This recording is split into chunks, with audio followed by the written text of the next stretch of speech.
மீனராசி நேயர்கள், இந்த வருடம் முழுவதுமே மீனராசி நேயர்களுக்கு நல்ல ஒரு மன நிறைவை தரக்கூடிய வருடமாக அமைகிறது. கொடுக்கல் வாங்கலில் இருந்து வந்த பிரச்சனைகளும் தீரும்.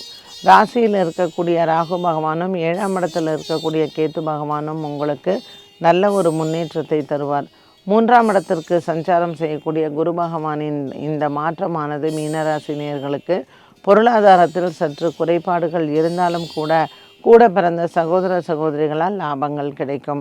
புதிய வருமானங்கள் மற்றும் புதிய வியாபார முயற்சிகளும் வெற்றியை தரும். குடும்பத்தில் இருப்பவர்களிடத்தில் சுப செலவுகள் காத்திருக்கிறது. இந்த வருடத்தில் குழந்தை பாக்கியங்கள் மற்றும் திருமண விஷயங்கள், காதல் திருமணங்கள் கைகூடும்.